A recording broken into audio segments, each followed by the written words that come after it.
네, 연합경제 뉴스TV 곽수정의 경제 프리즘입니다. 많은 분들이 주식을 하시고 계시죠. 뭐 개인 투자가분들이 특히 요즘 관심이 있는 게 이 국민주라고 할 수 있는 삼성전자주 도대체 어떻게 되고 있느냐 이렇게 많이들 궁금해하실 것 같아요. 한때 200만 원 돌파하다가 분할해서 이제 국민주다 해서 5만 원대까지 내려온 상황이 과연 지속될 것인가? 이 물음에 대한 답을 얻으려면 결국 반도체 시장이 어떻게 돼야 될 것인가를 알아야 될 것 같습니다. 이 미래의 반도체 시장은 단순히 메모리 반도체 시장에서 출발하는 것이 아니라 비메모리라든지 다양한 형태의 반도체 설계 시스템을 갖춰야 하는데, 도대체 이 반도체라고 하는 것이 미래 산업으로서 어떤 가치를 지니는지, 또 우리가 앞으로 어떤 반도체 산업에 집중을 해야 되는지 좀 궁금하지 않으십니까? 그래서 오늘은 여러분들 그 마르퀴스 후스 후 인 더 월드라고 하는 내용을 들어보셨는지 모르겠습니다. 무려 15번이나 등재가 되셨는데요. 지금 포스코 경영연구원의 연구위원으로 계십니다. 이주환 연구위원 모셨습니다. 안녕하십니까? 네, 안녕하세요. 네. 이주환입니다.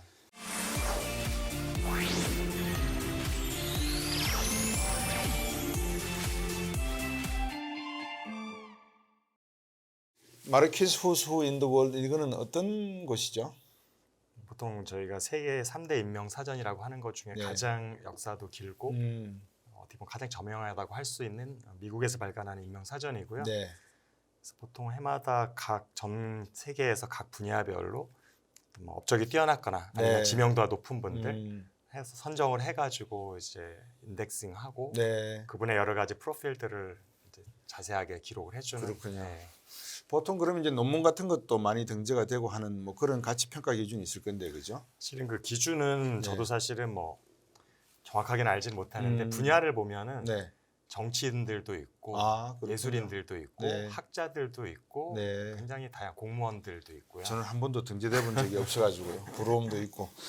그 요즘 반도체 시장 이야기들을 많이 하십니다. 특히 이제 삼성전자, 아까 제가 서두에서도 말씀을 드렸습니다만 주식이 워낙 그 바닥권에 지금 있다라고 판단들 하시기 때문에 2023년 한국 삼성 반도체 괜찮을까? 이 말은 곧 한국 경제 괜찮을까? 이 말하고 그렇죠. 연결이 네. 되거든요. 어떻게 보십니까?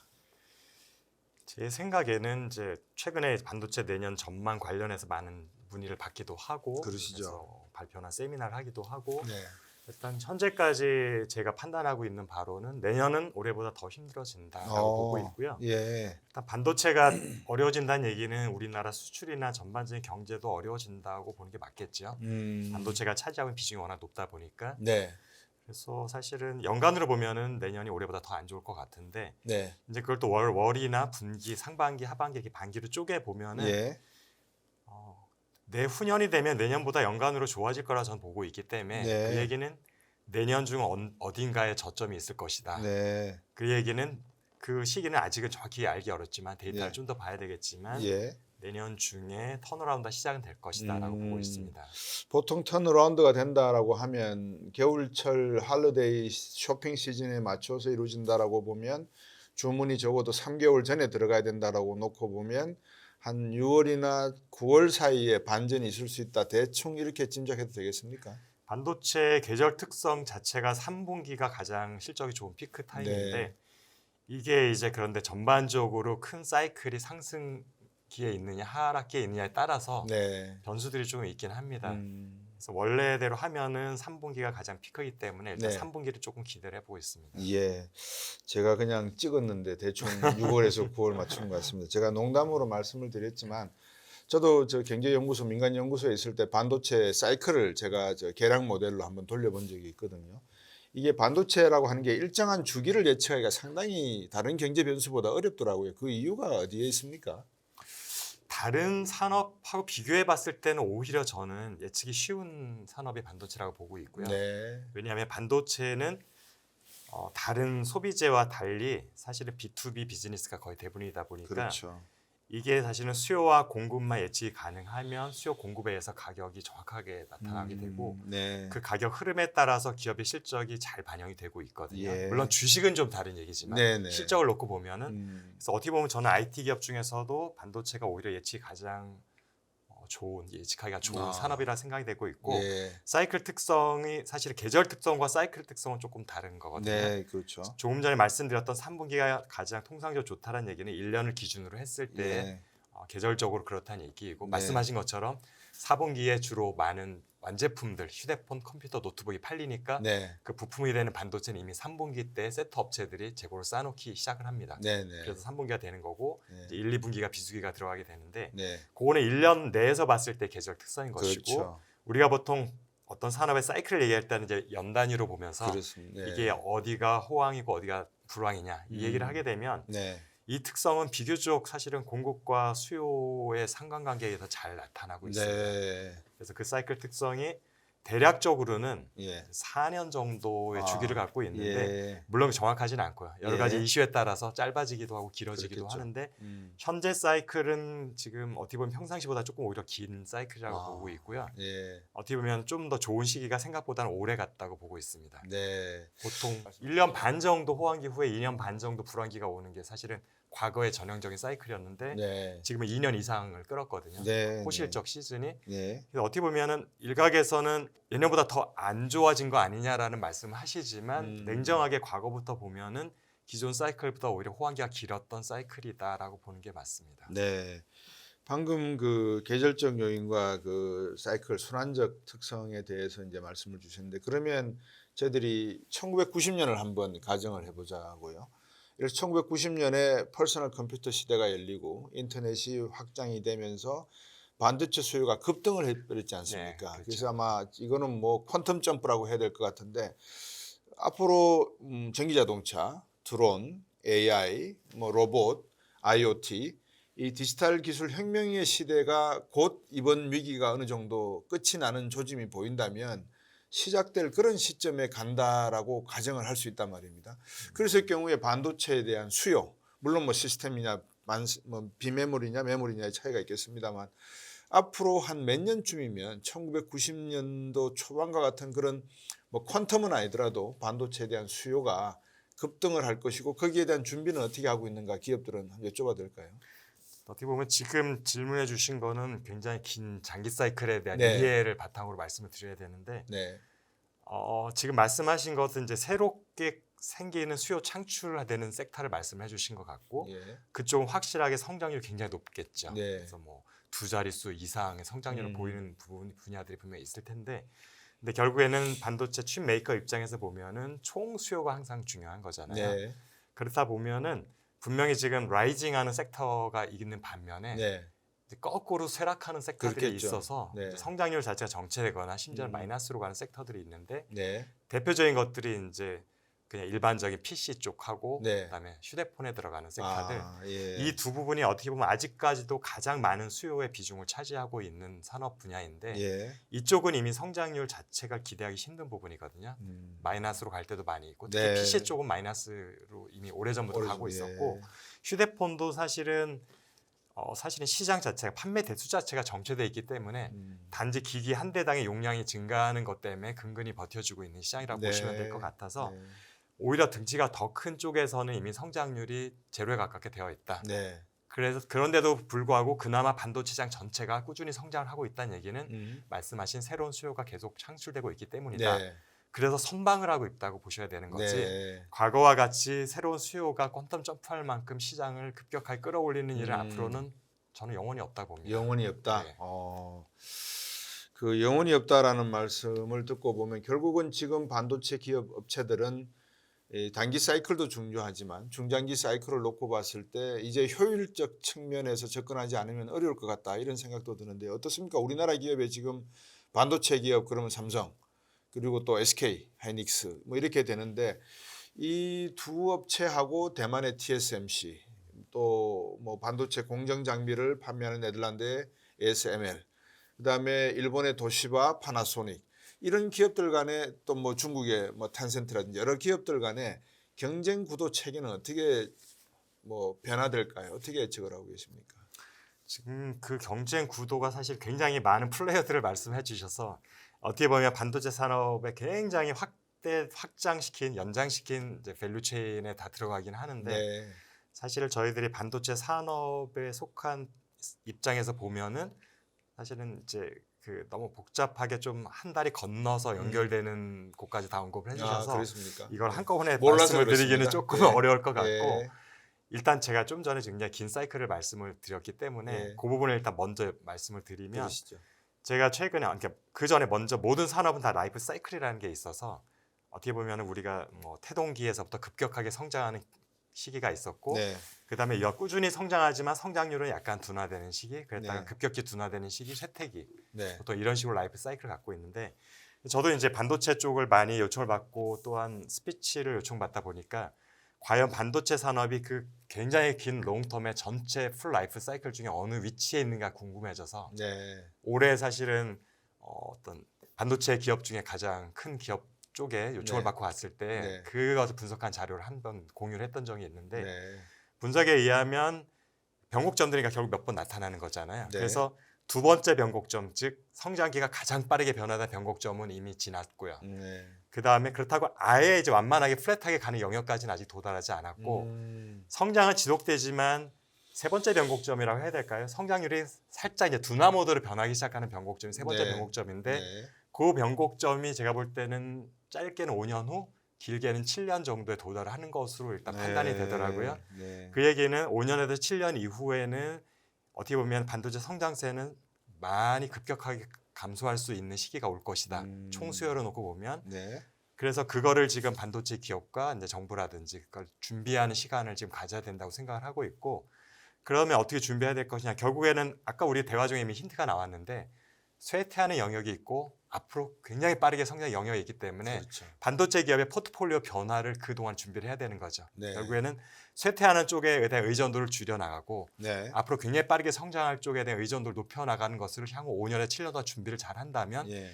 총 수요는 감소하지만 기업이나 한국 반도체 산업 입장에서 보면 꾸준히 라이징 사이클에 올라타서 저희가 성장할 수 있는 거죠. 그래서 네. 준비라면 사실은 그 포트폴리오에 대한 준비가 가장 큰 준비라고 생각이 되고 있습니다. 네. 포트폴리오 말씀을 주셨고 제가 또 광범위한 회사를 언급을 해드려서 시청자분들이 어떤 의미일까 또 궁금해하실 수 있어서 제가 조금 축약해서 여쭤보면 자 그럼 이제 앞으로 보통 우리가 이제 포물선을 그리면 이렇게 그 2차 함수 액함수가 되지 않습니까? 이런 포물선이 떨어지는데 산업이 성장을 하는 과정에서 계속 이런 기울기 크기가 늘어나다가 이제 어느 정도 약간 완만해지기 시작해서 0으로 가버리면 이제 이거는 하락기를 준비해야 되는 시기다. 보통 이렇게 말씀을 드리는데 이 상승하는 국면에서도 매번 이렇게 막 수직으로 상승할 수는 없습니다. 그러다 보니까 완만한 상승기로 접어드는데 아마 지금이 그런 시기다라고 말씀하시는 것 같고 5년에서 7년이 지나면 꼭지점, 그러니까 최고의 꼭지점에 와서 기울기 값이 0이 된다. 이제 이렇게 가능성이 있다는 말씀을 주셨는데 포트폴리오 말씀을 주셔서 보통 우리가 이제 반도체를 나누면 뭐 메모리, 비메모리, 시스템, 난 시스템 이렇게 나누지 않습니까? 그렇죠. 요 반도체 저희들이 지금 반도체 그러니까 삼성전자가 시스템 반도체, 난 시스템 반도체 전부 다 하고 있는지 아니면 메모리 쪽으로만 집중이 돼 있는지 또 포트폴리오를 좀 부가가치 높은 걸로 해야 된다는 말씀을 주신 것은 비메모리의 비중을 좀 늘려라라고 말씀을 주시는 거죠. 그거를 한번 정리를 한번 해주시죠 시청자분들에게. 이렇게 메모리 비메모리로 나누는 것도 사실 중요하고요. 네. 사실은 지금 한국 정부라든지 이제 삼성전자 경영진이 고심하고 있는 부분이기도 하고 네. 그냥 두 가지로 나눠서 말씀을 드릴게요. 포트폴리오를 제가 얘기했을 네, 때 네. 이제 메모리 비메모리도 분명히 그 중에 한 축에 들어갈 거라 보고 네. 있는데 지금 한국 반도체는 여전히 이제 메모리의 의존도가 높은 건 사실이고요. 네.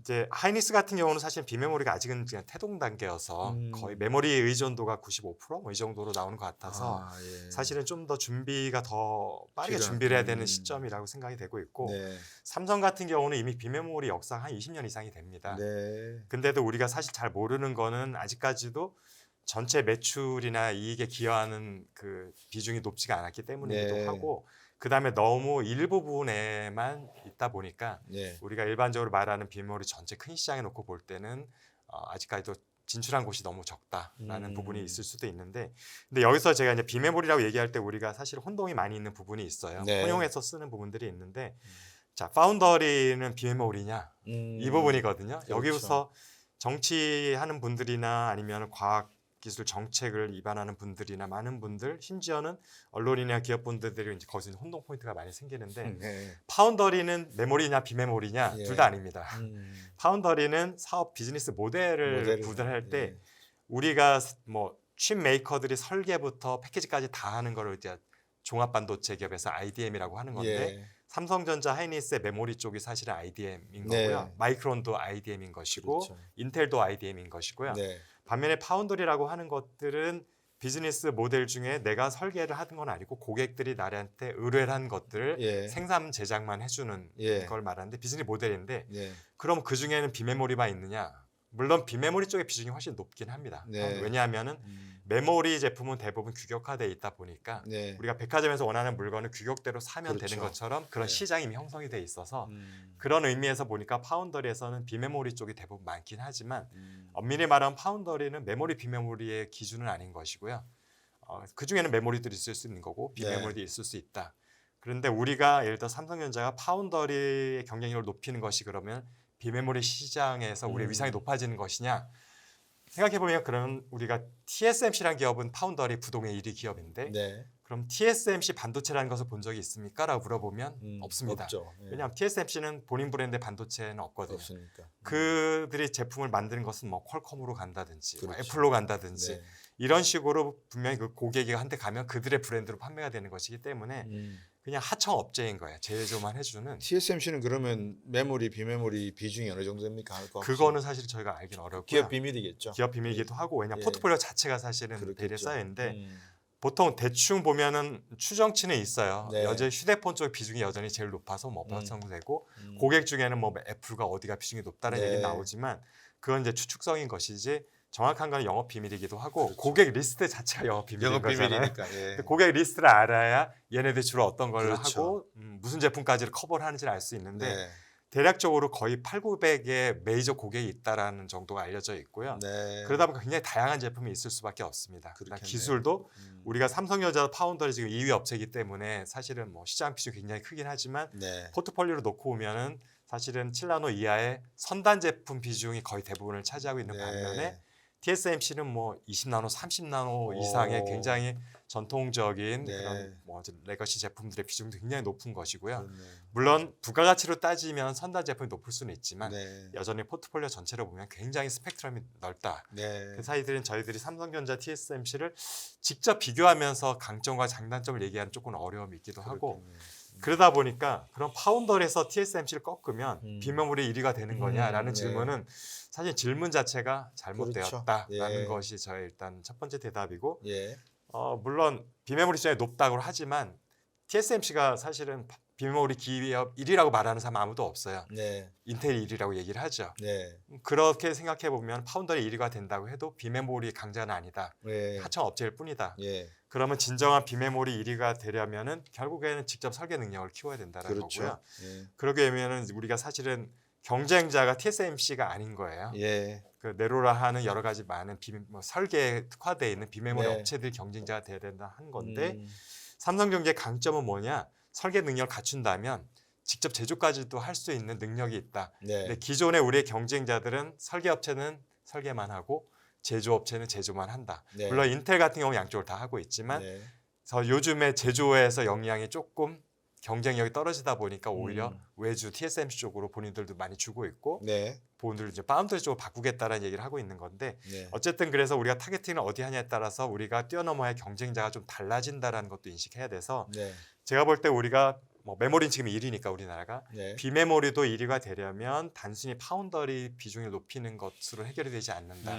궁극적으로는 우리가 직접 팹리스 쪽 설계 능력을 갖추지 않으면 결국에는 우리는 하청업자로 돌아갈 수밖에 없다. 이런 부분도 조금 고민을 해야 됩니다. 예. 이주환 연구위원께서 말씀 주신 걸 시청자 여러분에게 조금 정리를 해드리면 우리가 이제 반도체 그럴 때 TSMC 이야기를 많이 들으실 거예요. 그래서 TSMC가 마치 이 모든 뭐 비메모리 반도체를 점거하고 있다 이런 식의 오해는 하실 필요가 없다. TSMC도 결국 주문을 받아서 생산하는 즉 제조업으로 치면 OEM 방식의 생산 기업이기 때문에 하나의 비즈니스 모델을 이야기하는 것이지 그 회사가 가지고 있는 설계 능력, 제조 능력 이런 능력 측면에서는 한 50%밖에 능력을 갖고 있지 못하는 그런 외발이 저 기업이다 이렇게 보시면 될 것 같고요.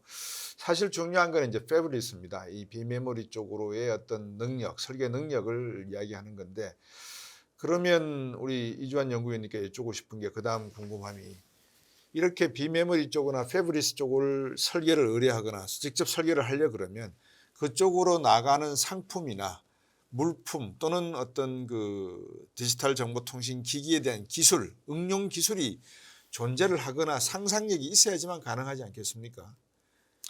이게 설계라는 부분은 사실 저도 잘하는 부분은 아닌데 제가 공정 엔지니어 출신이다 보니까 그러니까요. 물론 이제 제가 현업에 있을 때 옆에 항상 설계하는 네. 인력들이 같이 있어서 코워크를 하지만 네.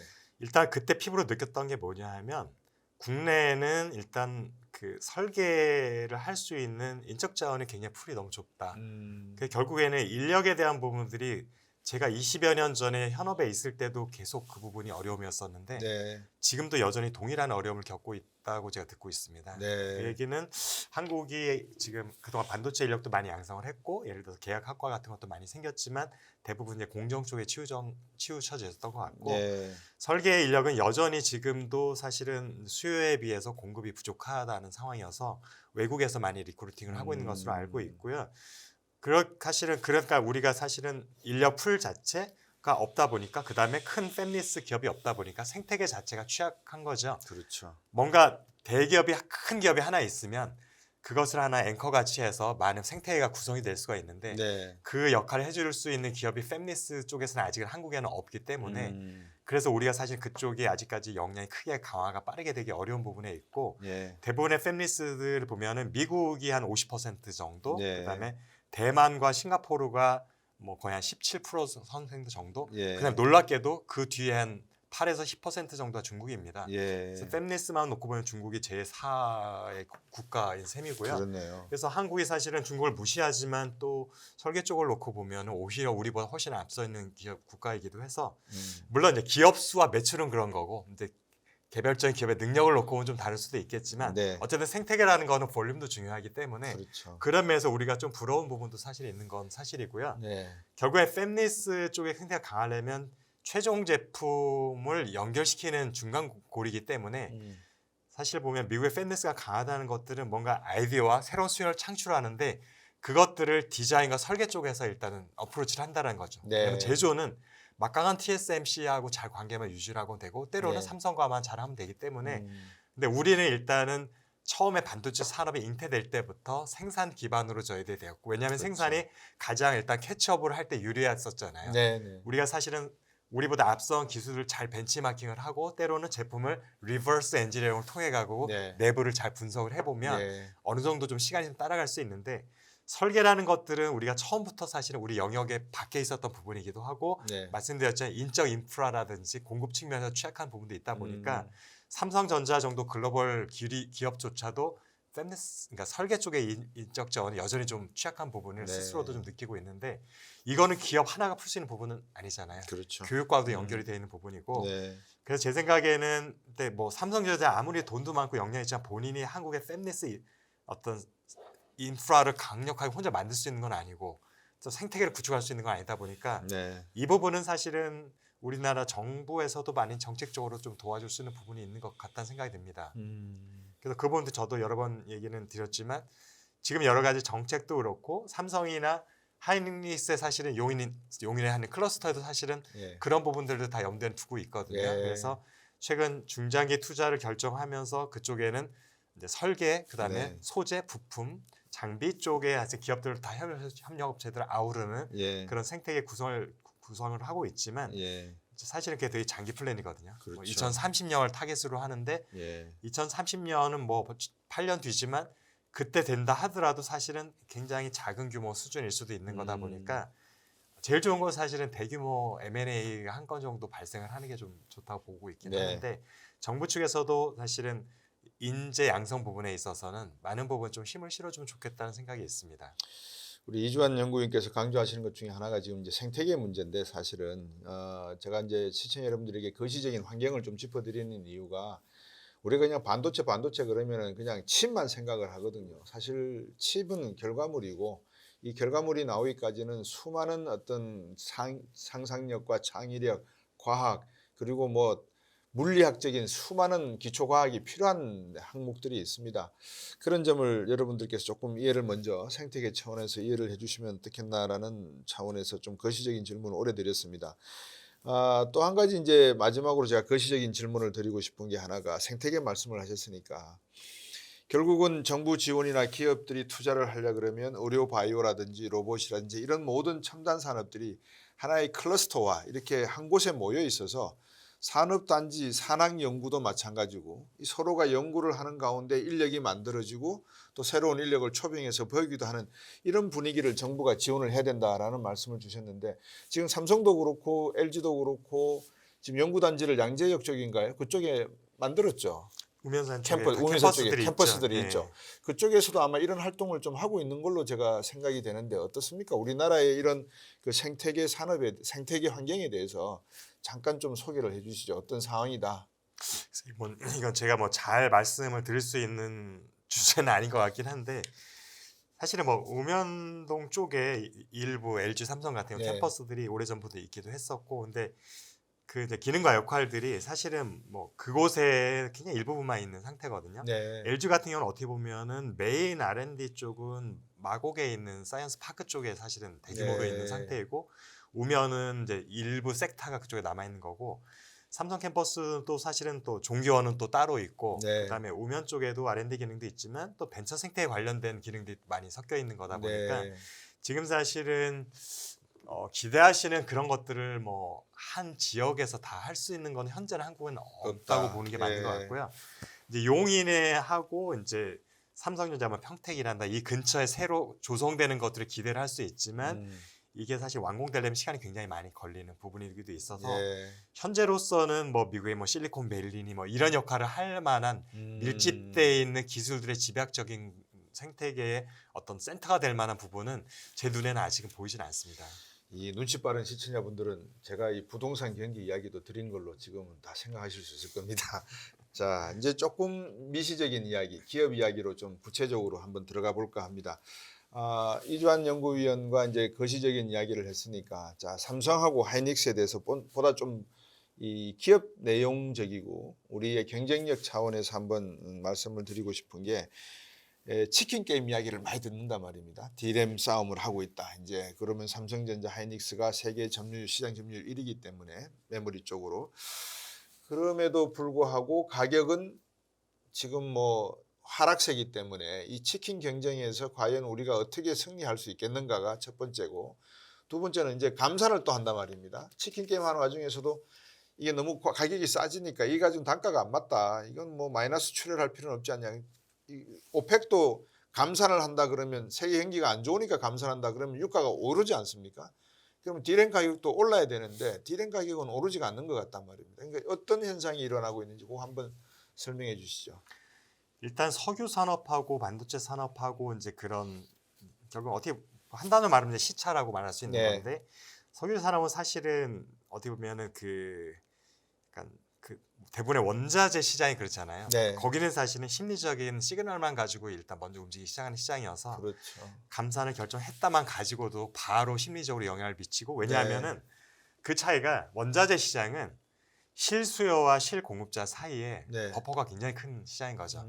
자본 시장이 굉장히 크게 갖고 있어서 네. 여기에서 사실은 나쁘게 말하면 사재기 필요치 않지만 돈이 있는 애들이 그렇죠. 자기들이 갖고 있는데 투기적으로 하는 거죠. 이 버퍼 시장이 사실은 대부분의 그 가격을 결정하는 역할을 하다 보니까 네.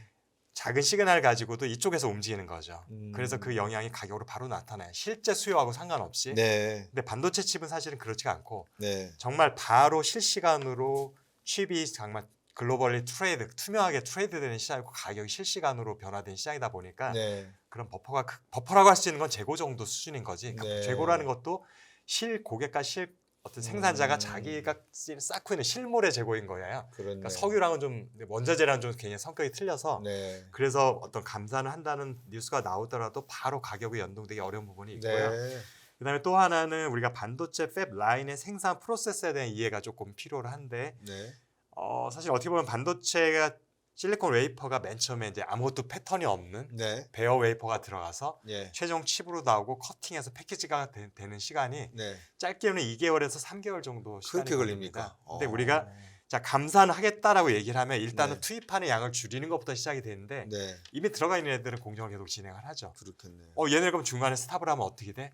자칫하면 오염돼서 다 폐기 처분해야 되기 때문에 일단 들어갔던 것들은 끝까지 가야 됩니다. 네. 그러다 보니까 지금 투입하는 웨이퍼를 조금 줄이면은 출하되는 제품에 그 영향을 미치는 거는 한 3개월 후가 되기 때문에 그렇겠네요. 그래서 감산을 실질적으로 시작을 하더라도 네. 한 3개월 가까이 시차가 발생을 하고 네. 또 하나는 예를 들어 마이크론에 우리 감산한다 하겠다라고 했을 때 네. 발표한 시점에 바로 그럼 출입하는 실리콘 웨이퍼 양을 줄이기 시작했는지는 아무도 알 수 없는 거예요. 네, 그렇군요. 그거는 사실은 본인들밖에 모르는 건데 그 네. 시차가 분명히 또 1, 2개월 이상 있을 것 같고요. 네. 그러다 보니까 언론에서 우리가 이제 감산하겠다고 했을 때 막상 생산 라인에서 출하량에 영향을 미치는 거는 길게는 5개월이 될 수도 있는 상황이다 보니까 네. 여전히 공급량이 줄지는 않는 거고 그다음에 또 하나는 이제 재고 부분이 있다 보니까 네. 고객도 재고가 있고 생산자도 재고가 있다 보니까 음. 새로 만드는 걸 떠나서 이 재고가 일종의 버퍼가 되다 보니까 네. 뭐 생산을 줄여도 이미 쌓여있는 재고가 쌓여 있다 보니까 이게 공급이 줄어든 효과가 안 나타나는 거죠. 그렇군요. 그러다 보니까 이 재고 소진하는데 또 몇 개월 이상이 걸립니다. 그래서 가격에 실질적으로 영향이 가는 것들은 굉장히 시차가 크다라고 보시면 됩니다. 네. 길게는 6개월이 걸 수도 있고요. 네. 그래서 삼성전자가 매출이 유일하게 감소한 반도체 기업이 됐습니까? 그 매출은 사실은 3분기에 반도체 매출이 이미 네. 줄었고 4분기에도 좀 더 감소할 거 보고 있는데 예. 그거는 어떻게 보면 이미 재고 부분에서의 문제라고 보시면 될 것 같아요. 네. 일단 3분기에 매출이 감소했다는 얘기는 많이 사가질 않았다는 얘기죠. 그렇죠. 그 얘기는 고객들이 재고를 더 이상 쌓지 않겠다는 얘기고 그렇죠. 대부분의 칩 메이커들이 바로 판매하는 것들은 그게 바로 세트 메이커들이 물량으로 들어가는 건 아니에요. 네.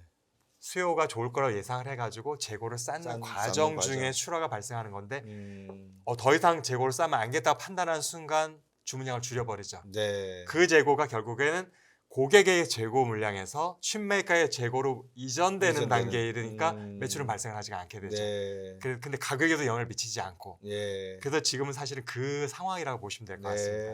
네, 그렇군요.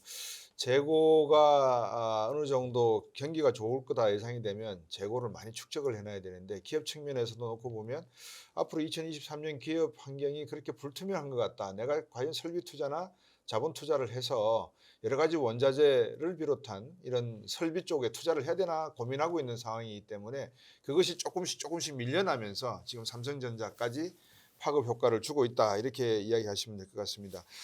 우리 하이닉스는 어떻습니까? 지금 메모리 반도체 중에서 D램하고 이제 낸드 플래시가 있지 않습니까? 이 두 개 중에서 지금 하이닉스는 어떤 상황입니까? 하이닉스는 이제 뭐 이전에도 그랬고 불황기 때 하이닉스가 가장 어려움을 겪었던 건 D램보다는 낸드 쪽이었었고요. 예. 그래서 과거에도 보면은 실적이 아주 악화됐을 때 D램이 흑자를 내고 있을 때 네. 낸드가 적자를 크게 내면서 전체 실적이 좀 악화되는 네. 요인이 있었고요. 사실은 지금도 그때 상황과 크게 다르진 않다고 보고 있습니다. 네. 그래서 3분기, 4분기 실적 악화에서 D램보다는 낸드 쪽의 영향이 훨씬 더 크다고 보고 있고 또 하나 이제 새롭게 생긴 변수는 중국 다롄에 있는 인텔의 SSD 낸드 사업부를 인수를 해서 이제 네. 그게 결국 하이닉스 실적으로 잡히고 있는데 예. 이게 상반기에는 물량이 확 늘어나는 효과, 시장 점유율이 상승하면서 그렇겠네. 그게 어떻게 플러스로 기여를 굉장히 많이 했었는데 예. 이제 거꾸로 낸드 가격이 하락하고 실적이 악화되다 보니까 악화된 실적을 또 고스란히 하이닉스가 안아야 되는 부분이 있어서 과거보다는 오히려 낸드의 영향이 더 커져버린 거죠. 하이닉스 네. 입장에서는. 예. 그래서 거기다 이제 D램 가격이 예를 들어 128기가 같은 경우는 3분기 초까지도 가격이 하락하지 않고 버텨주고 있어서 네. 일부 뭐 삼성전자도 아마 낸드 쪽이 3분기까지는 굉장히 버텼을 거라고 생각이 되고 있는데 4분기 이후가 되면은 급격하게 하락하는 거를 막을 수가 없어서 네. 그래서 낸드 쪽 영향 때문에 삼성전자보다 하이닉스의 이제 이익 측면에서 보면은 더 충격 쇼크가 크지 않을까 생각을 하고 있습니다. 네. 참 대한민국이 64K D램을 만들고 일본을 깜짝 놀라게 한 게 256K D램을 세계 최초로 우리가 먼저 설계도 하고 생산을 했던 그런 국가인데 벌써 말씀 듣고 보니까 128기가 이렇게 말씀하시니까 한 30년 세월 속에 세계 기술이 어떻게 발전했는지 짐작은 갈 수 있겠습니다. 만약에 우리가 이제 흔히 이야기하는 게 중국이 반도체 굴기를 이야기를 하고 또 TSMC와 상당히 밀접한 관계를 갖고 있을 걸로 짐작이 되고 향후 삼성전자가 과연 중국의 반도체 굴기를 지금 상황으로 간다면 한 몇 년쯤 되면은 거의 뭐 비등비등해질까 아니면 역전을 당할까 그런 전망도 좀 궁금해하실 것 같습니다. 어떻게 보십니까? 그 점은? 김 빠지게 결론부터 말씀드리면 제가 방송에 나오는 기간 내에는 없을 것 같고요. 예, 모르겠어요. 제가 뭐 한 80세, 90세까지 방송하면 모르겠지만 예. 제가 은퇴할 때까지는 그런 날은 오지는 않을 것 아, 같고요. 예. 그 사실 제가 중국의 반도체 굴기가 본격적으로 시작된 게 2015년이거든요. 그렇죠. 2014년에 반도체 산업 발전 뭐 추진 요강 뭐 이런 것들을 입법을 했고 네. 그래서 펀드를 막 만들어서 투자가 시작된 건 2015년부터이기 네. 때문에 그때 이제 목표는 향후 10년 동안 뭐 1조 위안을 투입을 하겠다 반도체 네. 산업. 네. 그때 뭐 환율 계속 바뀌니까 그 당시 환율을 보면 거의 170에서 180조 원 정도였었고요. 네. 제가 또 그런 수치가 나오면 또 직업병이 도져가지고 계산을 해보지 않으면 답답을 예. 해서 자 다른 변수 하나도 없이 그 돈이 고스란히 팹 시설로 전이가 된다. 네. 생산 시설로 다 전환이 된다고 하면은 뭐 생산할 수 있는 양이 나오잖아요. 네, 그렇죠. 그 다음에 전반적으로 2025년까지 10년 동안 반도체 시장이 성장해가는 평균적인 시장 성장 속도가 있을 것이고 그렇죠.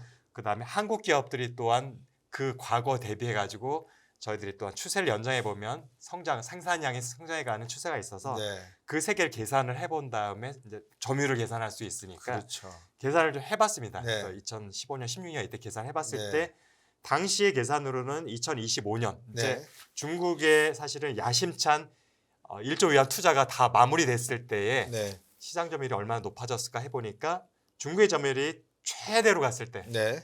18% 정도가 나오더라고요. 아, 이론적인 수치로. 예. 근데 물론 이론적이니까 이거는 맥시멈인 거고요. 예. 예. 그러면 한국 기업들은 그때 그러면 시장 점유율이 얼마나 됐을까? 예. 31% 정도 나왔습니다. 예. 근데 요거는 사실은 이제 생산 캐파 기준입니다. 예. 사실 뭐 판매되는 건 여러 가지 변수가 있으니까 돈이 그대로 웨이퍼 생산량으로 환산되면 그렇게 되는 거고요. 네. 그래서 아무리 해도 중국이 한국을 따라잡지는 거는 쉽지 않다라는 결론이 이미 그때 났었는데 그 후로 트럼프가 대통령이 되고 또 네. 바이든 행정부가 들어서면서 중국의 반도체 굴기를 엄청나게 압박을 하면서 목을 옥죄고 있기 때문에 예. 그때 원래 플랜보다 상당히 많이 지연이 됐거든요. 최소 5년 예. 이상.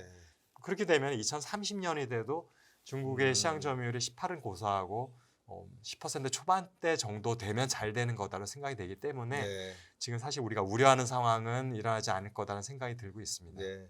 그런 측면에서 보면 참 딜레마고 아이러니인 게 우리가 반도체 4에 대한 어떤 미국 쪽의 압력이다라고 이런 이야기도 언론에서 타고 있지만 다른 한편으로는 이 뒤에 숨어서 미소를 띄어야 되는 측면도 없지 않아 있습니다. 왜냐하면 우리가 중국을 강제하기보다도 미국이 중국을 강제하는 게 사실상은 더 쉬운 일이 아니겠습니까? 그래서 우리는 앞에서는 이렇게 심각한 표정을 짓지만 뒤돌아서서는 살짝 웃어도 되는 상황이 아닌가 하는 그게 국가 전략이고 또 어떤 측면에서 보면 기업을 발전시키고 하는 전략적 측면에서도 필요한 내용이 아닐까 싶습니다.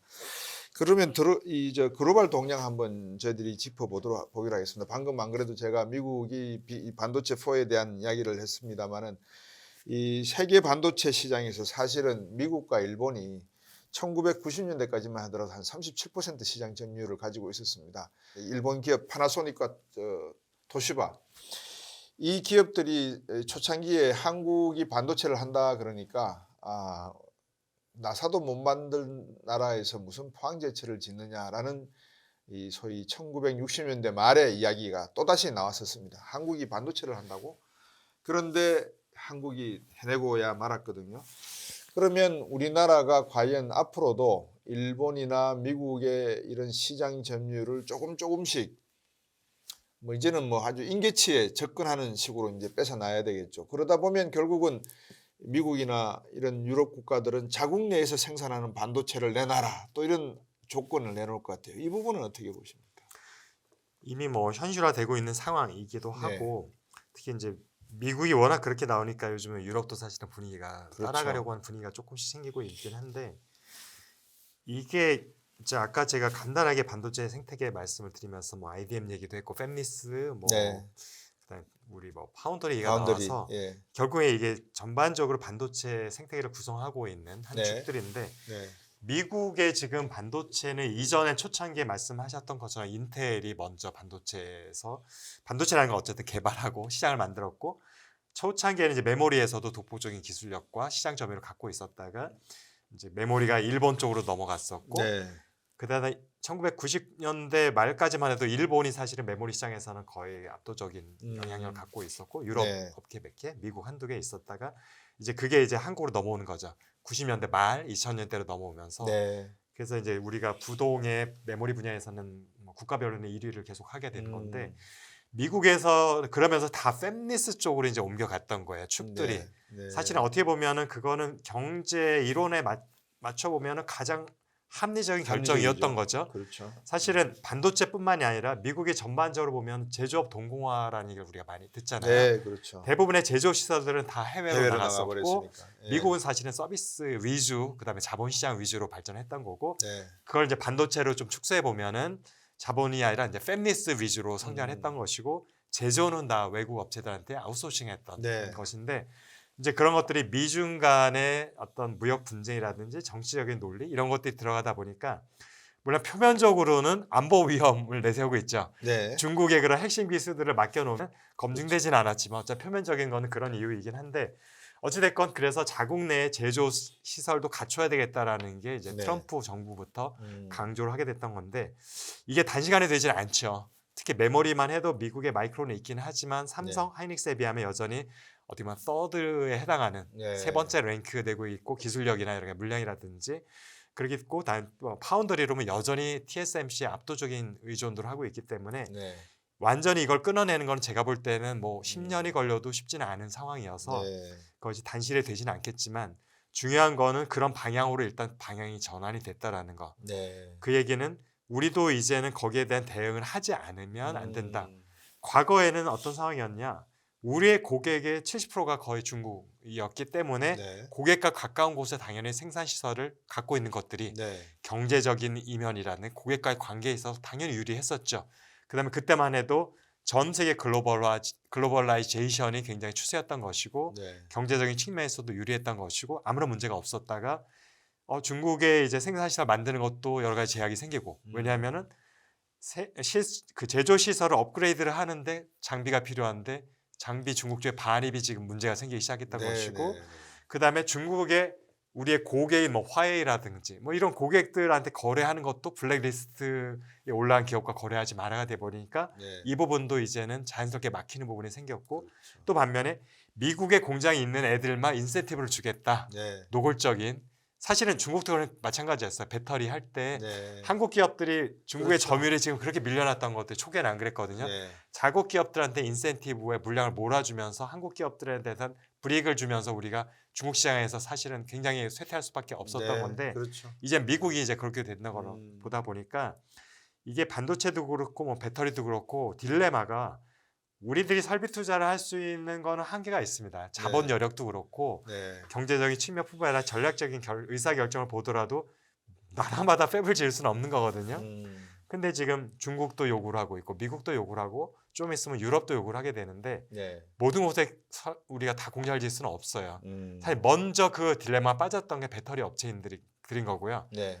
그리고 또 반면에 한국 정부는 어떻게 됩니까? 마찬가지로 한국에 설비 투자를 하지 않는 기업들에 대해서는 좋게 보지 않거든요. 그렇죠. 여기서 일자리를 창출해야 되고 여러 가지 경제적인 순환을 일으켜야 되기 때문에 한국에도 해야 됩니다. 기본적으로. 네. 근데 기존의 반도체는 한국과 중국 두 군데만 신경을 썼으면 됐어요. 네. 근데 지금은 이제는 미국이라는 변수가 생겨버렸었고 사실 일본까지는 아직은 굳이 고려하지 뭐 않아도 될 것 유럽도 같고요. 근데 앞으로 유럽은 조금 점차적으로 네. 현재로서는 약간 신용만 내면 될 것 같은데 그래서 한국과 중국과 미국 세 군데 설비 투자를 해야 되니까 그러네요. 굉장히 부담이 커졌던 것인데 네. 이것이 경제적인 것만 보고 결정을 해보면 그래도 계산기를 두들겨 보면 되잖아요. 네. 어디가 유리하냐. 근데 네. 이거는 현재는 경제적인 것뿐만 아니라 지경학적, 지정학적 모든 것들이 맞물려 있는 의사결정이 그렇죠. 되다 보니까 제가 CEO라 하더라도 쉽사리 결정을 내릴 수 없는 상황이 돼버린 거고 경제적인 것만 따지면 미국의 팹은 아직까지는 매력적이지가 않아요. 네. 수요가 그렇게 많은 것도 아니고 생산성이 그렇게 높은 것도 아니고 네. 원가 측면에서 유리하지도 않고 그다음 고급 인력을 우리가 확보하는 측면에 있어서도 한국만 유리하지 않기 때문에 네. 그래서 기존의 삼성 하이닉스가 있던 팹도 오히려 축소하거나 네. 우리가 철수한 사례들이 있단 말이에요. 음. 근데 이제 다시 진출을 해야 되는 딜레마가 빠졌다라는 거. 중국 같은 경우도 경제적인 것만 따지면은 그러니까 물론 하이텍은 기술 유출 우려 때문에 한국에 여전히 갖고 있었지만 네. 범용 제품들은 굉장히 비중을 중국에 높여놨단 말이에요. 특히 네, 하이닉스는 그렇죠. 거의 50% 정도. 어. 근데 팹을 업그레이드 할 수 없게 된다? 아 그러면 어떡하지? 기존의 팹들은 뭐 여기에 대해서 사실은 최근에도 제가 그래서 이제 삼성 관계자분들도 고민하니까 네. 지금 고민해야 될 부분은 사실은 설비 투자의 고민은 이거가 아닐까요라고 하면서 기존의 팹을 어떻게 활용할 것인가. 음. 과연 시간이 좀 지나면 결국에는 뭐 EUV 장비라든지 음. 선단 장비들도 풀리긴 풀릴 거다라고 시나리오를 갖고 가면은 네. 여전히 그 팹에 대한 활용도를 DRAM으로 가져갈 수 있는 거죠. 네. 메모리로 가져갈 수 있는 그렇죠. 거면 거기에 맞춰서 꾸준히 설비 투자를 해야 되는 건데 아무래도 선단 제품 쪽은 힘들 것 같다고 판단하면은 네. 용처를 바꿔야 되는 거거든요. 그렇죠. 중장기적으로 예를 그러면은 메모리를 하지 않고 비메모리 쪽으로 돌린다든지 음. 선단 제품이 아닌 기술로 할 수 있는 제품 포트폴리오로 바꾸면 지금부터 그럼 팹의 구성을 바꿔 나가야 되는 거예요. 그럼 설비 투자는 장비 목록도 바뀌어야 되는 것이고요. 네. 그 결정을 지금 잘 해야 되는데 네. 그 미래를 예측하기가 쉽지 않다라는 것. 그래서 음. 그거를 잘 예측을 해서 중국에 있는 팹, 하이닉스도 마찬가지죠. 이 팹의 용도를 지금 결정하는 것이 큰데 이거를 지금 다 철수하고 나온다. 그건 비현실적인 거고요. 네. 중국의 지금 정황상 그렇게 되면 아마 다 압수해 버릴 겁니다. 그러면 그동안 투자했던 거 다 한 푼도 못 건지고 나오기 때문에 그거는 굉장히 경제적으로도 사실은 손해나는 기업이어서 네. 어떤지 팹은 유지를 해야 되는데 음. 용도를 잘 해서 향후 설비 투자할 수 있는 장비 목록에 가능한 목록을 잘 예상을 해서 네. 그 목록으로 할 수 있는 포트폴리오 음. 구성 제품 요게 정말 중요한데 여기 정말 솔로몬의 지혜가 필요할 것 같습니다. 방금 파운드리 말씀 몇 번 듣고 보니까 삼성 우시에 있는 삼성 반도체 공장을 파운드리 공장으로 돌리는 것도 비즈니스 모델로 바꾸는 것도 한번 고민해 볼 옵션이 되겠네요. 보니까. 지금 중국의 아니 시안이겠죠. 시안, 삼성? 예. 네. 지금 이제 낸드 공장을 갖고 네. 있고 삼성과 하이닉스가 지금 어떻게 보면 조금은 다른 상황인 것들이 지금 삼성 같은 경우는 디램 공장은 운영을 안 하고 있고 네. 낸드만 있고 네. 하이닉스는 사실은 인텔의 사업을 인수하기 전엔 디램 디램만 공장만 하고, 갖고 예. 있었던 상황인데 지금 이제 디램 낸드가 다 있는 상황이 돼버려서 네. 어떻게 보면은 이제 전략적인 접근 자체 중국 시장의 접근이 서로 다른 전략으로 갔던 거기도 하고요. 예.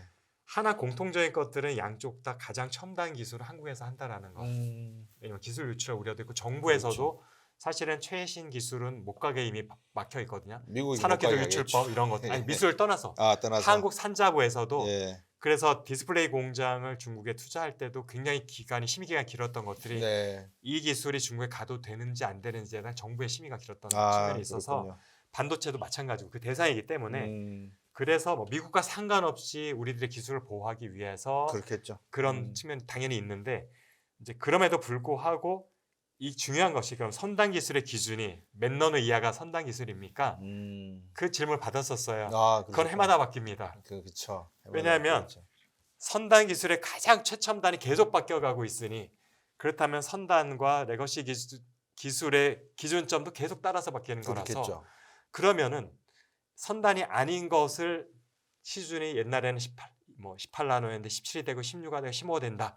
그럼 기존 팹은 여전히 거기에 맞춰서 계속 업그레이드가 돼 나가지 않으면 그러니까 기존의 것도 할 수 없는 거예요. 선단이 아니더라도 생산을 할 수 그렇죠. 없게 되는 거라 예. 이게 설비 투자에 대한 기준이 이런 복잡한 측면이 있다는 것들을 이해하셔야 돼서 더 이상 추가 안 하면 되는 거 아니냐라는 것이 아니라는 거죠. 예. 선단과 선단이 아닌 것 기준 자체가 계속 낮아지고 있다는 거. 예. 그래서 계속 투자를 해야 되는 건데 음. 그러면은 미국의 이제 중국에 대한 압력이 어느 수준까지일 거냐. 지금 보면은 이제 메모리가 아닌 거는 14나노 이상을 맞고 있고 네. 메모리는 뭐 16나노, 18나노 얘기를 하고 있고 예. 이런 이제 기준이 좀 다르긴 하지만 예. 결국에는 다 그 밑으로 들어올 거라는 거죠. 미국이 그렇겠네요. 제재하는 범위 내. 지금은 여유가 조금 있지만 네네. 중국의 앱들도 결국 그 밑으로 들어와야지만 그렇겠죠. 기존의 역할도 제대로 할 수 있는 상황이 온다. 단지 당장은 아니고 몇 년의 텀이 있다라는 것. 네. 왜냐 우리가 EUV 얘기를 많이 하지만 네. EUV를 사실은 10나노 이상 지금 메모리는 아직 일단 10나노 이상에 하고 있거든요. 네. 디램이나 낸드나 예. 우리가 7나노 뭐 삼성 3나노 얘기하는 거는 메모리가 아닌 쪽, 비메모리 쪽에서 지금 얘기를 하는 거기 때문에 대부분의 중국의 팹들은 메모리 팹이기 때문에 아직은 조금 여유는 있다. 있다. EUV 없어도 된다. 당연히 되고 있고 네. 뭐 14나노 밑으로는 아직까지도 극히 일부 제품인데 그건 아마 한국에서 하면 될 거다. 근데 언젠가는 거기에 막다치가 될 텐데 시간이 있기 때문에 그 시간 동안에 제가 팹의 용도에 대한 고민이 빨리 결정을 내려야 된다는 거고요. 네. 근데 그거를 닥쳐도 결정을 하면 안 되죠. 늘 그렇게 하잖아요. 팹에 대한 용도가 미리 돼야 거기에 추가 투자할 추가 때 투자. 여기에 어떤 장비를 넣을 거며 그다음 팹 라인 구성이 달라져요. 용도가 달라지면 그렇죠. 그거에 따라서 달라진다. 예를 들어 디램 팹과 랜드 제품 많이 틀리거든요. 왜냐하면 위쪽에 구조적으로 다르기 때문에 이 구조가 틀리다는 얘기는 장비 구성이 또 많이 틀리다는 얘기고 그렇겠죠. 소재도 달라집니다. 네. 머티리얼도 달라지기 때문에 이거는 사실은 미리 2, 3년 전에 결정을 해야지 투자되면서 조금씩 전환해 나가는 것이어서 이제 그런 부분에 대해서 지금 결정을 해야지 다치기 전에 그거를 준비할 수 있다고 생각됩니다. 시청자 여러분께서 어떻게 들으셨는지 모르겠습니다. 반도체 산업의 설비 투자라고 하는 것이 제가 작은 중소기업의 임원으로 있으면서 그 FA, 그러니까 공장 자동화 업체에서 있으면서 지켜본 거로는 그 작은 배터리 공정 라인의 한 부분을 설치하는데도 엄청난 시설이 필요하고 또 인력이 필요한 것을 느낄 때 과연 삼성이나 하이닉스 이런 첨단 산업을 하는 산업 쪽의 설비 투자는 얼마나 힘이 들까. 또 이게 단순히 국내 투자 고용만 신경 쓴 게 아니라 아까 이주환 의원께서 말씀하셨지만 국제적인 지정학적인 어떤 리스크 팩터 또 힘의 뭐 밀림과 썰림 이런 것들을 다 감안을 해야 되기 때문에 고민이 깊다 이런 생각이 듭니다. 요약해 드리면 일단 반도체 산업의 단기적인 사이클을 놓고 보면 내년 6월에서 9월 사이에 어느 정도 반등은 보이지만 이게 중장기적인 사이클의 상승기에 들어왔는가를 확답할 수는 없는 것 같다. 단지 이거는 제 추측입니다만 이주환 의원 말씀을 듣고 보니까 2025년이 지나는 시점에 장기적인 중장기적인 사이클의 반등 시점이 오지 않을까 하는 생각이고 아마 그때까지는 삼성전자나 하이닉스 주식을 큰 폭으로 상승한다는 것은 좀 기대하기 어렵다. 이렇게도 뭐 제 나름대로 오늘 이주환 의원 말씀을 듣고 추정을 해드리겠습니다. 이 기업과 정부가 국가의 미래 산업에 대해서 각자의 역할이 할 게 많습니다. 하지만 기업이 미래에 대한 생각을 더 많이 가지고 있지 않을까 하는 생각입니다. 왜? 생존의 문제가 달려 있지 않습니까? 정부도 생존 문제를 고민을 하시겠지만 기업이 생각하는 생존 문제보다는 조금은 낮은 강도가 아닐까 하는 그런 우려를 한번 표명해 보면서 마지막으로 우리 이주환 의원께서 간략하게 오늘 뭐 하시고 싶은 말씀이 있는데 제가 드리는 질문에 답하시느라 못다 하신 말씀이 있다라고 하면 간략히 한번 요약해 주시죠. 일단 그보다는 일단 시청자분들이 가장 궁금해하는 것들에 네. 대한 부분. 네. 네, 제가 뭐 늘상 만나면 받는 질문이기도 하고 뭡니까? 삼성전자 주가 언제 사면 됩니까?